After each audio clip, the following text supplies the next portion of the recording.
கல்யாண மாலையில் விக்னேஷ் உங்களை அறிமுகப்படுத்துகிறோம். நேட்டிவ் மாயவரம், சரி, Thanjavur district. Okay. 15 years before இங்கே அர்கன்சா மூவ் பண்ணேன். சரி. நான் வால்மார்ட்டில் ஒர்க் பண்ணுறேன். ஓகே. எனக்கு ஒரு பையன், ஒரு டாட்டர் யங்கர். சரி. பையன் இங்கே பிஎஸ், இங்கே 7th இங்கே படித்து இங்கே பிஎஸ் முடிச்சுட்டு சரி ஐடி ப்ரொஃபஷனலாக ஒர்க் பண்ணிட்டு இருக்கான். Very good. Is a good. நம்ம இந்தியன் கல்ச்சரில் வளர்ந்து அதேமாரி தான் இந்தியன் கல்ச்சரில் தான் நாங்களும் பெண்ணு தேடுறோம். ஓகே, சொல்லுங்கம்மா, மருமகள் எப்படி வேணும்? பையனை புரிஞ்சுக்கிட்டு நடந்துக்கிற பொண்ணு. சரி. என்னோட பொண்ணுக்கு ஒரு தோழியாக இருக்கணும். Very good. எனக்கு ஒரு மகளாக இருந்தால் போதும். எக்ஸலன்ட். நல்ல குடும்பம். வெரி குட், நல்ல விஷயம். விக்னேஷ்? நான் யூனிவர்சிட்டி ஆஃப் சென்ட்ரல் அர்கன்சாவில் படித்தேன். சரி. இப்போ வந்து QA இன்ஜினியராக ஆக்சியத்தில் ஒர்க் பண்ணிட்டு. எப்படிப்பட்ட மனைவி வேணும்னு எதிர்பார்க்குறீங்க? நல்லா படிச்சிருக்கணும், ஸ்மார்ட்டாக இருக்கணும். ஸ்மார்ட்டாக இருக்கணும். ஸ்மார்ட்னா புக் ஸ்மார்ட் மட்டும் கிடையாது, உலக அறிவும் உள்ள பெண்ணாக இருக்கணும் இல்லையா?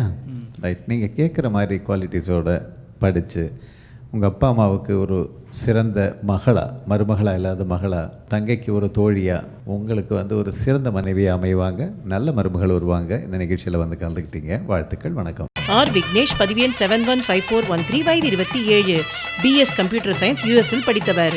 USல் IT துறையில் பணியில் உள்ளவர். இவர் நன்கு படித்து USல் வசிக்கும் மணமகளை எதிர்பார்க்கிறார். விக்னேஷ் பற்றிய விரிவான விவரங்கள் kmmatrimony.com வெப்தளத்தில். கல்யாண மாலையில் சவிதா இவங்களை அறிமுகப்படுத்துகிறோம். வயது 33, ME பண்ணியிருக்கிறாங்க, PhD பண்ணிட்டு இருக்கிறாங்க, ப்ரொஃபஸராக ஒர்க் பண்ணிட்டு இருக்காங்க. தனக்கு இணையாக படித்து நிரந்தர வேலையில் இருக்கிற நல்லவர் தனக்கு கணவராக வரணும்னு நினைக்கிறாங்க. சவிதா நினைக்கிற மாதிரி நல்லவர் அவங்களுக்கு கணவராக உடனடியாக அமைந்திட கல்யாண மாலையின் மனப்பூர்வமான வாழ்த்துக்கள். கல்யாண மாலையில் பஞ்சவர்ணம் இவங்களை அறிமுகப்படுத்துகிறோம். வயது 20, BA பண்ணியிருக்கிறாங்க, உதவும் கரங்கள் ஆதரவில் வளர்ந்தவங்க. படித்து நிரந்தர வேலையில் இருக்கிற நல்லவர் தனக்கு கணவராக வரணும்னு நினைக்கிறாங்க. பஞ்சவர்ணத்துக்கு மிகச்சிறந்த கணவர் அமைந்திட கல்யாண மாலையின் மனப்பூர்வமான வாழ்த்துக்கள். கல்யாண மாலையில் ராஜ சரஸ்வதி இவங்களை அறிமுகப்படுத்துகிறோம். மாமா வந்து ரிட்டையர்டு CEO. ஓகே. சிஸ்டர் வந்து கவர்மெண்ட் ஸ்கூல் ஹெட்மிஸ்ஸஸ். ஓகே. இன்னும் ஒர்க் பண்ணிகிட்ருக்காங்க. சரி. அவங்களுக்கு முதல் குழந்தை வந்து அவங்க வந்து டாக்டர் பண்ணிவிட்டு இப்போது ஆரணியில் இருக்காங்க. ஓகே. இரண்டாவது குழந்தை வந்து BE முடிச்சுட்டு அவங்க துபாயில் வேலை பார்க்குறாங்க. சரி. இவங்க 2 பேரும் கல்யாணம் ஆகிடுச்சு. அவங்க 2 பேருக்கு திருமணம் முடிஞ்சு. Very good. ரைட். ஓகே. இவங்க மூன்றாவது. இவங்க வந்து இப்போது டிப்ளமோ கைனகாலஜி மெட்ராஸ் மெடிக்கல் காலேஜில் பண்ணிகிட்ருக்காங்க. Very good. MBBS முடித்தாங்க. ஓகே. வரக்கூடிய மாப்பிள்ளை வந்து MS சர்ஜரியாவோ இல்லை MD பீடியாட்ரிக்ஸோ இருந்தால் சரி நல்லா இருக்கும்னு எதிர்பார்க்குறோம். ஓகே, சொல்லுங்கம்மா. பொண்ணு நல்ல அமைதியான பொண்ணு. சரி. டாக்டர் இதுலேயே இருந்தால் அவங்களுக்கு நல்லா இருக்கும். டாக்டரில் PG பண்ண பையனாக வேணும். ஆமாம். ரைட். ஓகே. ராஜ சரஸ்வதிக்கு ஒரு சிறந்த PG படித்த டாக்டர் கல்யாண மாலை மூலமாக வந்து அமைவாங்க. இந்த நிகழ்ச்சியில் வந்து கலந்துக்கிட்டீங்க. வாழ்த்துக்கள். வணக்கம். டாக்டர் ஆர் ராஜ சரஸ்வதி, பதிவு 603367, வயது 25, MBBS முடித்தவர். டிஜிஓ படித்துக் கொண்டிருப்பவர். வெள்ளூரில் மருத்துவராக பணியில் உள்ளவர். இவர் டாக்டர் வரனை எதிர்பார்க்கிறார். ராஜ சரஸ்வதி பற்றிய விரிவான விவரங்கள் kmmatrimony.com வெப்தளத்தில். கல்யாண மாலையில் நித்யா இவங்களை அறிமுகப்படுத்துகிறோம். வயது 26, பிகாம் மேலும் MBA பண்ணியிருக்கிறாங்க. சென்னையில் இருக்கிறாங்க. நன்கு படித்து நிரந்தர வேலையில் இருக்கிற நல்லவர் தனக்கு கணவராக வரணும்னு நினைக்கிறாங்க. நித்யாவுக்கு அருமையான கணவர் அமைந்திட கல்யாண மாலையின் மனப்பூர்வமான வாழ்த்துக்கள். கல்யாண மாலையில் செழியன் இவர் அறிமுகப்படுத்துகிறோம். வயது 37, டிப்ளமா இன் EEE முடிச்சிருக்கிறாரு. BCA பண்ணியிருக்கிறாரு. குவைத்தில் கம்ப்யூட்டர் ஆபரேட்டராக ஒர்க் பண்ணிட்டு இருக்கிறாரு. டிகிரி அல்லது டிப்ளமா முடித்த நல்ல பெண் தனக்கு மனைவியாக வரணும்னு எதிர்பார்க்கிறாரு. செழியன் எதிர்பார்ப்புக்கு ஏற்ற நல்ல பெண் அவருக்கு மனைவியாக உடனடியாக அமைந்திட கல்யாண மாலையின் மனப்பூர்வமான வாழ்த்துக்கள்.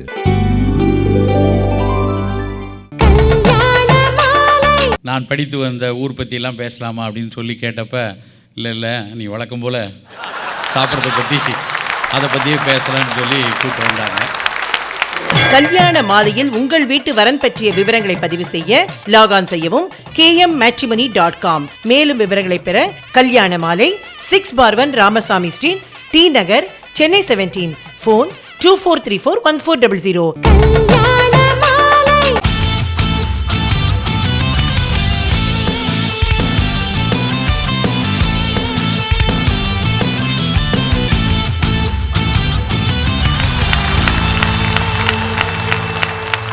எல்லோருக்கும் கல்யாண மாலையின் இனிய வணக்கங்கள்.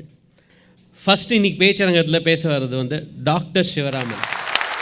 இப்போ ஒரு ஃபுட்டுக்கு ஒரு டிஃப்ரெண்ட் ப்ராஸ்பெக்டிவ்ஸ் அண்ட் டைமென்ஷன் கொடுத்துட்டுருக்காரு.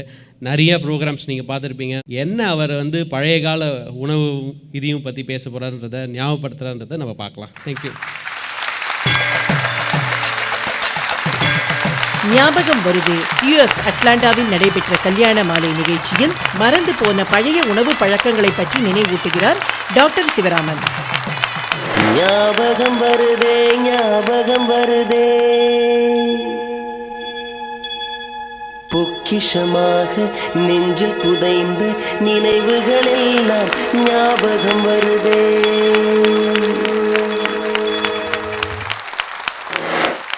அன்பிற்கினிய அட்லாண்டா வாழ் தமிழ்ச்சங்கத்தின் சகோதர சகோதரிகளே, என்னோடு பேச இருக்கின்ற அவை பெரியோர்களே, அனைவருக்கும் வணக்கங்கள். அமெரிக்காவில் போய் பேச போகிறோம், அட்லாண்டாவில் பேச வரீங்களா அப்படின்னாங்க. தலைப்பு ஞாபகம் வருதே அப்படின்னு சொன்னாங்க. எனக்கு பல விஷயம் ஞாபகம் இருந்தது. ஆஹா, ஒரு நல்ல தலைப்பில் பேச கூப்பிட்றாங்க அப்படின்னு போயிட்டு நான் மோகன் சாரை பார்த்து, சரிங்க பேச வரேன், ஞாபகம் வருதில் என்ன பேசணும்? லலலான்னு வெள்ளை கவுன் போட்டு நிறைய பேர் காலேஜ் போகிறோம் பார்த்துருக்கேன், அதை பற்றி பேசலாமா, இல்லை நான் படித்து வந்த ஊர் பற்றியெல்லாம் பேசலாமா அப்படின்னு சொல்லி கேட்டப்ப, இல்லை நீ வழக்கம் போல் சாப்பிட்றத பற்றி கொஞ்சம் நிறையா அதை பற்றியே பேசலான்னு சொல்லி கூப்பிட்டு வந்தாங்க. உண்மையிலேயே இங்கே வந்தப்புறம் இங்கே இருக்கிற ஒரு பெருவாரியான மக்களை பார்க்கும்போது எத்தனை விஷயங்களை நாம் உணவில் இழந்திருக்கிறோம், உணவில் மறந்திருக்கிறோம், உணவில் தொலைத்திருக்கிறோம் அப்படிங்கிறதெல்லாம் கொஞ்ச நேரம் ஒரு சில மணித்துளிகள் உங்களோடு பேசலான்ட்டு சந்தோஷமாக வந்திருக்கிறேன். கொஞ்சம் நினச்சி பார்த்தோன்னா நம்மளுடைய தமிழ் சமூகத்தில், நம்மளுடைய ஊரில், நம்மளுடைய சமுதாயத்தில், நம்மளுடைய கடந்த காலத்தில் எத்தனையோ வகையான தமிழ் உணவுகள் நம்மகிட்ட இருந்துச்சு. ஆனால் அது எல்லாத்தையும் கிட்டத்தட்ட பெருவாரியாக தொலைத்து போய் தான் நம்மெல்லாம் இருக்கிறோம். சங்க இலக்கியத்தை எடுத்துக்கிட்டிங்கன்னா நிறைய உணவுகளை பேசியிருக்காங்க. அடிசல், கும்மாயம், ஆப்பம், அடை, அவல், இப்படி பல உணவுகளை பேசியிருக்காங்க. காலை உணவுகள் அப்படின்னு எடுத்தாலே இத்தனை பட்டியல் வருது. ஆனால் இதில் அடிசல், கும்மாயம்லாம் இன்றைக்கி கேட்டோன்னா இங்கே இருக்க பல பேருக்கு ஏதோ ஒரு புது மொழியில் என்னமோ பேசிகிட்டு இருக்காங்களே அப்படின்னு தோணும். ஆனால் அதெல்லாம் இன்றைக்கி சாப்பிட்ற பருப்பு சாதம் தான் அன்றைக்கி சாப்பிட்ட கும்மாயம், இன்றைக்கி சாப்பிட்ற வத்த குழம்பு தான் அன்றைக்கி சாப்பிட்ட அடிசல். கொஞ்சம் உருமாறி வேறு மாதிரியான உணவாக இன்றைக்கு வந்திருக்கு. ஆனால் இவ்வளவு இருந்த அந்த சங்க உணவுகள் எல்லாமே ஒவ்வொரு காலந்தொட்டும் ஒவ்வொரு விதமாக மாறி தான் வந்துச்சு. முகலாய பேரரசுகள் வந்தப்புறம் நிறைய அரபு நாடுகளில் உள்ள நிறைய மணமூட்டிகள் இங்கே உள்ளே வந்துச்சு. அன்றைக்கு சங்க இலக்கியத்தில் நம்ம சாப்பிட்ட ஊன் சோறு தான் முகல் பேரரசு வந்ததுக்கப்புறம் பிரியாணியாக மாறிச்சு. ஊனுக்காக அன்றைக்கு எல்லா விலங்குகளையும் அவர்கள் ஊனாக சாப்பிட்ருக்குறாங்க. காளமேக புலவர்னு ஒரு புலவர் இருந்திருக்கார். அழகாக ஒரு பாட்டில் எழுதுகிறார். கரிக்காய் பொரித்தாள், கன்னிக்காய் துவட்டினாள், பரிக்காய் பச்சடி வைத்தாள், அப்பக்காய் நெய்த்து ஒட்டல் செய்தால் சொல்லி ஒரு பாடல் வருது. இதெல்லாம் என்ன, எந்த மார்க்கெட்டில் சார் கிடைக்கும், என்னென்னமோ காயின்னு சொல்கிறீங்களே அப்படின்னு கேட்கலாம். கறிக்காய்னா, கறினா யானை, யானைக்கு இன்னொரு பேர் அத்தி. அத்திக்காய் இன்றைக்கி நம்ம சாப்பிட்றதே இல்லை. அத்திக்காயை வந்து துவட்டி சாப்பிடணும். பறிக்காய்னா மாங்காய், மாங்காவை வந்து பச்சடியாக வச்சு சாப்பிடணும். அப்புறம் வந்து அப்பக்காய் அப்படின்னா நம்ம சாப்பிட்ற கத்திரிக்காய், அந்த கத்திரிக்காயை வந்து நெய் போட்டு துவட்டி சாப்பிடணும். இப்படி ஒவ்வொரு காயையும் எப்படி எப்படியெல்லாம் சமைத்து சாப்பிடணும்னு சொன்ன சமூகம் நம் தமிழ் சமூகம். எந்த தானியங்களை எப்படி சமைத்து சாப்பிடணும்னு ஒரு விலாவாரியாக பேசியிருக்காங்க. சாப்பிடக்கூடிய முறைகளை பற்றி கூட நம் தமிழ் சமூகம் எவ்வளவோ சொல்லியிருக்கு. ஆச்சாரக்கோவைன்னு ஒரு நூல், கிட்டத்தட்ட 2000 வருஷத்துக்கு முன்னாடி எழுதின நூல். அந்த ஆச்சாரக்கோவை இன்றைக்கெல்லாம் இணையத்தில் கூட இருக்குது, நீங்கள்லாம் கொஞ்சம் படித்து பார்க்கலாம். அதில் அழகாக சொல்கிறேன், முன்துவார் முன்னெளார் தம்பக்கம் ஒரு பெரியவர் இருக்கும்போது நாம் உடனே சாப்பிட்டா அவங்க எழுந்ததுக்கு அப்புறம் தான் நாம் எந்திக்கணும் அப்படிங்கிற அளவுக்கு மிக அழகாக உணவை எப்படி சமைக்கணும், உணவை எப்படி சாப்பிடணும், உணவை எப்படி பரிமாற வேண்டும், இப்படி பல்வேறு இலக்கணங்களை வகுத்த சமூகம் நம்மளுடைய தமிழ் சமூகம். அதெல்லாத்தையும் இன்றைக்கி எப்படியெல்லாம் இழந்துட்டு வரோம். காலை உணவுனா இன்றைக்கி பல்வேறு வீட்டில் காலை உணவை ஒருத்து நடத்தக்கூடிய சண்டைகளை பார்த்திங்கன்னா பயங்கரமாக இருக்கும். ஏன்னா 6:30 மணிக்கு அங்கே 7 மணிக்கு ஆட்டோக்காரர் வாசலில் நிற்கும் போது 6:45 தான் புள்ள போர்வை விட்டு வெளியே எதிர்த்து வரும். அதுக்கப்புறம் அந்த 7 மணிலேருந்து 7:30க்குள்ளே எல்லோரும் சாப்பிட்டு வெளியே போகணும், மத்தியானத்துக்கும் எடுத்துகிட்டு போகணுங்கிறப்ப அதற்காக ஏற்படுத்தக்கூடிய மனக்கடல்கள், அதுக்காக நடக்கக்கூடிய சண்டைகளில் பல்வேறு பிரச்சனை. அதை வைத்து இந்த பிரச்சனைகளுக்கெல்லாம் நான் சொல்யூஷனாக கொண்டு வரேன்னு சொல்லி காலையில் பல்வேறு ரெடி டு ஈட் உணவுகள் உள்ள வருது.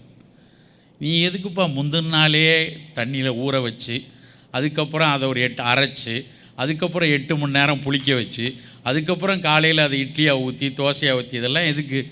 அப்படியே அவலை வாங்குவியா, போடுவியா, கொஞ்சம் பாலை ஊற்றுவியா, அப்படியே கொடுத்தேன்னா அவ்வளவு உடம்புக்கு நல்லது. விட்டமின் சி இருக்குது, விட்டமின் கே இருக்குது. கேன்னு வேற போடுறான். கரிஷ்மா கபூர் மாதிரி இடுப்பு வரும் இதை சாப்பிட்டேன்னா. அதை அடித்து பிடிச்சி போய் வாங்கிட்டு வராங்க அந்த அவலை. கொஞ்ச நாளாக அதெல்லாம் தாண்டி கடந்த ஒரு 4-5 வருஷமாக ஒரு பெரிய வியாதி அந்த ஊரில் நிறைய இருந்துகிட்ருக்கு. இங்கேயும் நிறையா இருக்குது. நான் பார்த்தேன், எல்லாரும் காலையில் சாப்பிட்றது ஓட்ஸ் கஞ்சி.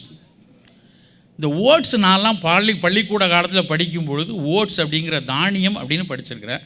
இது எங்கே விளையும் அப்படின்னா இமாலயத்தின் அடிப்பகுதியில், திபெத்து பகுதியில் கொஞ்சம் விளையுது, அப்புறம் நிறைய ஃபின்லாந்தில் விளையுது, நிறைய வந்து ரஷ்ய நாடுகளில் விளையுது, ஆஸ்திரேலியாவில் விளையுது, நிறைய விளைஞ்சி குதிரைகளுக்கு போடுவாங்க அப்படின்னு சொல்லி படிச்சிருக்கேன். இன்றைக்கி ஒட்டு மொத்தமாக அத்தனை அம்மாயி அப்பத்தா எல்லாரும் ஓட்ஸ் கஞ்சி தான். அதில் வேற ஒரு சில பேர் நினச்சிட்டு இருக்காங்க, ஓட்ஸ் கஞ்சி சாப்பிட்டா அப்படியே 0 சைஸ் இடுப்பு வந்துரும்ட்டு எல்லாரும் காலையில் ஓட்ஸ் கஞ்சி. எனக்கு தெரிஞ்சு ஒருத்தர் கூட ஓட்ஸ் சாப்பிட்டு 0 இடுப்பில் வந்ததா தெரியல. கொஞ்சம் யோசிச்சு பாருங்க, நம்ம ஒரு ஜனம் தான், நம்ம ஒரு மக்கள் தான் நம் நாட்டில் மிக உசத்தியான மிக வல்லமையான ஒரு மிட்டாயை அவமானமாக பார்க்கக்கூடிய கூட்டம் நான் மட்டும்தான். ஞாபகம் வருதே, மறந்து போன பழைய உணவு பழக்கங்களை பற்றி நினைவூட்டுகிறார் டாக்டர் சிவராமன். வரன்களை அறிமுகப்படுத்திய பிறகு கல்யாண மாலையில் சுஜிதா இவங்களை அறிமுகப்படுத்துகிறோம். நேட்டிவ் வந்து நான் Arakkonam, Chennai side. Okay. Wife வந்து மதுரை சைடு. ஓ ரைட். ஓகே. பொண்ணு வந்து பெண்ணு சுஜிதா வந்து எங்கே படித்தாங்க? அவங்க படித்தது வந்து பாண்டிச்சேரியில். சரி. பிடெக் கம்ப்யூட்டர் சயின்ஸ் முடிச்சுட்டு வந்துட்டு இப்போ தான் recent fresh graduate. Okay. So வேலைக்கு பார்த்துட்டு இருக்காங்க. ஓகே. ஸோ அந்த டைமில் வந்துட்டு மேரேஜும் பார்க்கலான்னுட்டு. நிச்சயமாக. ஸோ கல்யாண மாலையில் இன்றைக்கி பார்த்துட்டு வந்திருக்கிறோம். Okay, very good. US citizen அவங்க? ஆமாம் யூஎஸ் சிட்டிசன். எப்படிப்பட்ட மாப்பிள்ளை வேணும்னு எதிர்பார்க்குறீங்க? அவரை நல்லா வச்சுக்கணும், அவ்வளோதான். வேறு என்ன, வேறு எதுவும் கிடையாது. எக்ஸலண்ட். ரைட். 2 பேரும் அண்டர்ஸ்டாண்டிங்காக இருக்கணும். Very good. சொல்லுங்கம்மா. அவள் வந்து ரொம்ப சாஃப்டான பொண்ணு. சரி. அதனால் அதுக்கேற்ற மாதிரி தான் வேணும். Very good. அதுவும் இல்லாமல் வேறு ஸ்டேட்டில் ஒர்க் பண்ணாலும் இங்கே டெக்ஸாஸ்க்கு வந்து ரீலொகேட் ஆகுற மாதிரி நாங்கள் அப்படி இருந்தால் நல்லாயிருக்கும். நல்லாயிருக்கும். பொண்ணு கொஞ்சம் பக்கத்தில் பார்வையில் இருந்தால் கொஞ்ச நாளைக்கு.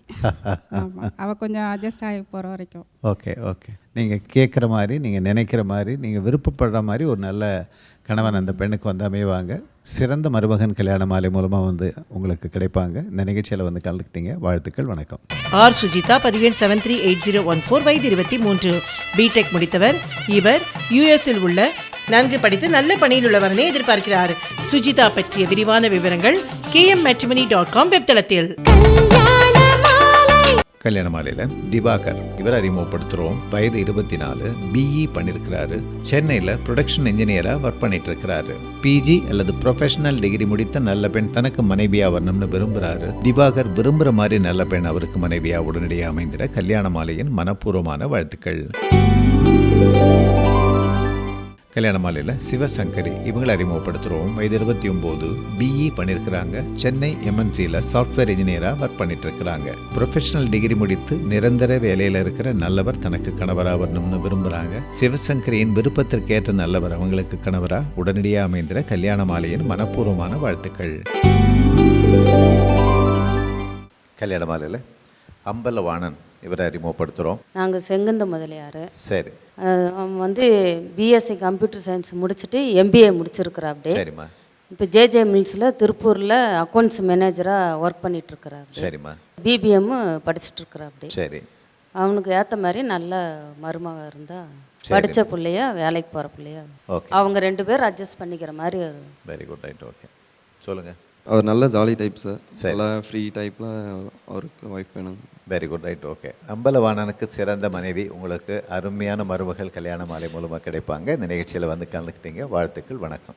ஆர் அம்பலவாணன், பதிவேன் 720265, வயது 28, பிஎஸ்சி எம்பிஏ முடித்தவர், அக்கவுண்ட்ஸ் எக்ஸிகியூட்டிவாக கோவையில் பணியில் உள்ளவர். இவர் பட்டதாரி மணமகளை எதிர்பார்க்கிறார். அம்பலவாணனின் விரிவான விவரங்கள் kmmatrimony.com வெப்தளத்தில். கல்யாண மாலையில் வள்ளியம்மாள், இவங்களை அறிமுகப்படுத்துகிறோம். வயது 33, ஸ்கூல் படிச்சிருக்கிறாங்க. சென்னையில் இருக்கிறாங்க. காது கேட்க இயலாதவங்க. படித்து நல்ல வேலையில் இருக்கிறவர் தனக்கு கணவராக வரணும்னு விரும்புகிறாங்க. வள்ளியம்மாளுக்கு நல்லவர் கணவராக அமைந்திட கல்யாண மாலையின் மனப்பூர்வமான வாழ்த்துக்கள். கல்யாண மாலையில் பிரேமானந்த், இவர் அறிமுகப்படுத்துகிறோம். வயது 30, டிப்ளமா இன் பிரிண்டிங் பண்ணியிருக்கிறாரு. மும்பையில் கிராஃபிக் டிசைனராக ஒர்க் பண்ணிட்டு இருக்கிறாரு. ஓரளவு படித்த பெண் தனக்கு மனைவியாக வரணும்னு எதிர்பார்க்கிறாரு. பிரேமானந்த் எதிர்பார்ப்புக்கேற்ற நல்ல பெண் அவருக்கு மனைவியாக உடனடியாக அமைந்திட கல்யாண மாலையின் மனப்பூர்வமான வாழ்த்துக்கள்.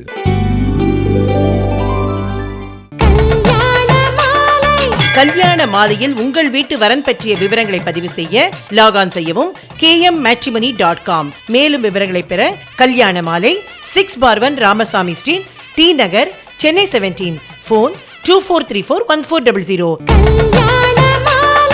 ஞாபகம் வருதே ஞாபகம் வருதே, பொக்கிஷமாக நெஞ்சில் புதைந்த நினைவுகளெல்லாம் ஞாபகம் வருதே.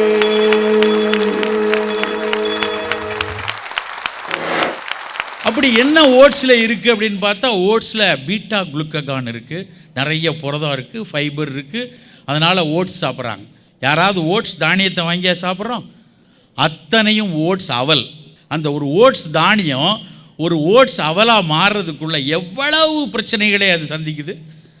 அந்த ஓட்ஸ் தானியத்தில் நல்லதாக இருக்கக்கூடிய மேலே இருக்கிற அத்தனை லேயரையும் எடுத்துட்டு அதுக்கப்புறம் உடைச்சி அதுக்கப்புறம் அதை வந்து தட்டையாக்கி அவலாக்கி அதுக்கப்புறம் அதில் இருக்க நீர்த்துவத்தை பூரா உறிஞ்சிட்டு கடைசியாக அந்த சக்கை அவல் தான் பல்வேறு ரசாயனங்கள் தெளிக்கப்பட்டு நம்ம வீட்டுக்கு வந்து சேருது.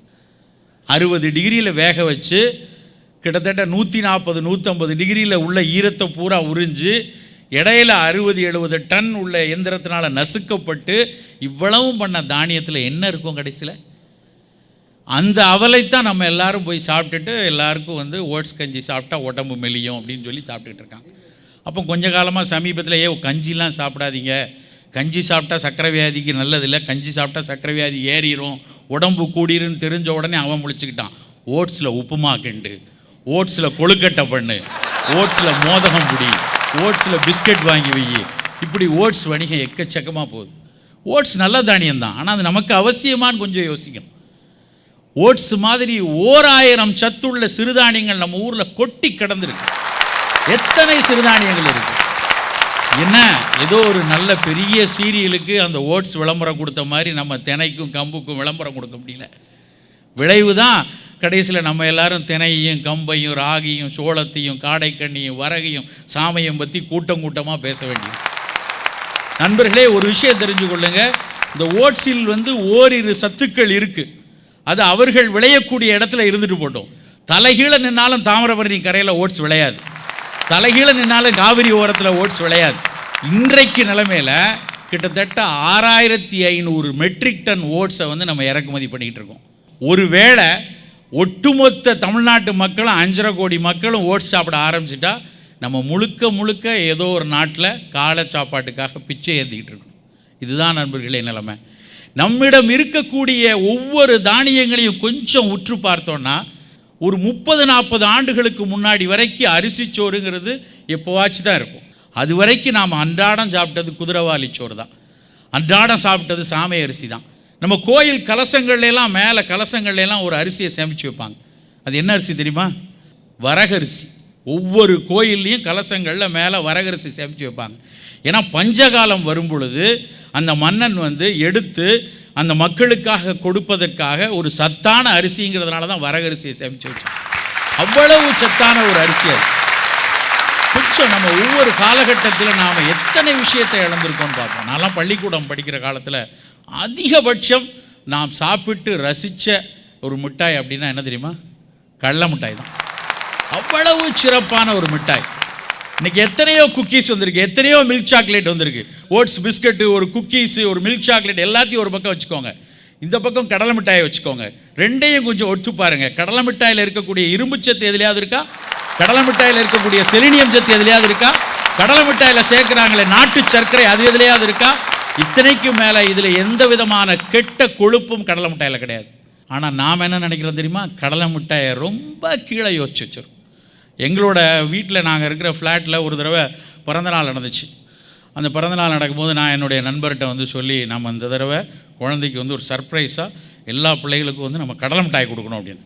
சரின்னு சொல்லி நாங்கள் நிறைய கோயில்பட்டியிலேருந்து கடலை மிட்டாய் வாங்கி ஒரு டப்பாவில் எல்லாம் அடித்து மேலே வந்து துணியெல்லாம் வச்சு போர்த்தி வச்சு பிறந்தநாள் அன்றைக்கி வச்சாச்சு. பிறந்தநாளைக்கு பிள்ளைகள்லாம் கேக் வெட்டுது. ஒரு 50-60 குழந்தைங்க, என் பையனும் கூட நிற்கிறான். அந்த பையன் பிறந்தநாளைக்கு கேக் வெட்டின உடனே சர்ப்ரைஸாக அவன் போய் சாக்லேட் கொடுக்கறதுக்காக அந்த பேக்கை விரிக்கிறான். உள்ளே பார்த்த உடனே அவன் முகம் போன போக்க பார்க்கணுமே. ஏன்பா இது அப்படின்னு சொல்லிட்டு அவன் பார்க்குறான். அவன் பையன் ஏன் மூஞ்ச பார்க்குறான். ஏன்பா இது உன் வேலையா அப்படின்னு சொல்லி.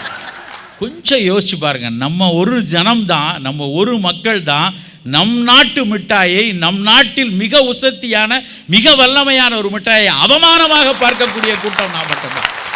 நீங்கள் போய் எங்கேயோ சவுத் ஈஸ்ட் ஏஷியாவில் போய் இறங்கினா அந்த இடத்துல எங்கே அபுதாபியில் இறங்கினா, துபாயில் இறங்கினா உடனே பேரிச்சம்பளத்தை நீட்டுறான். ஆஸ்திரேலியாவுக்கு போனால் அங்கே உள்ள அசல் நட்டு வருது. மெடிட்டரேனியன் ஃபுட்டுன்னு ஆலிவ் உணவுகளை கொண்டாடுறாங்க. ஆனால் நம்ம ஊரில் கோவில்பட்டியிலையும் சாத்தூர்லேயும் கரிசல் காட்டில் உழைப்பாளி உழைத்து விளைவித்த அந்த கடலை மிட்டாயை பார்த்து நாம் அவமானமாக பார்த்து கொண்டு இருக்கிறோம். ஆனால் கடலை மிட்டாய்க்கு இணையான ஒரு மிட்டாய் உலகத்திலே கிடையாது. ஆனால் அந்த சிவப்பு கொய்யா பழத்தில் அவ்வளவு சத்து நிறைஞ்சிருக்கு. ஆனால் நாம் அதுக்கு என்ன மரியாதை கொடுக்குறோம் தெரியுமா? போடாங்கொய்யா. கட்டி போட்டு வச்சு இந்த கண்ணுக்குட்டி அவுத்து விட்டா கொஞ்ச நேரம் துள்ளி குதிக்கத்தான் செய்யும். காலமாக கட்டி போடப்பட்டிருந்தவர்கள் நாம். இந்த தலைமுறை சற்றே துள்ளி குதிக்கிறது, அவ்வளவுதான். ஆண்கள் கவனத்திற்கு. ஞாபகம் வருது. உணவு பற்றிய ஞாபகங்களை டாக்டர் சிவராமன் பகிர்ந்து கொள்ள வாழ வைத்த தியாகங்கள் பற்றி பேச வருகிறார் திருமதி ஜெயாமாறன் அடுத்த வாரம். சில பேர் சொல்லுவாங்க மாமா தாங்க முடியேன்னு. அவங்கெல்லாம் மாமா பொண்ணையே கல்யாணம் பண்ணியிருக்காங்கன்னு அர்த்தம். இந்த பிரைடல் பிளவுஸ் அப்படிங்கிறது கான்செப்ட் தான். 20 வருஷம் முன்னாடி பிரைடா இருந்தவங்க கூட இன்னைக்கு அதை தான் போட்டுக்கிறாங்க.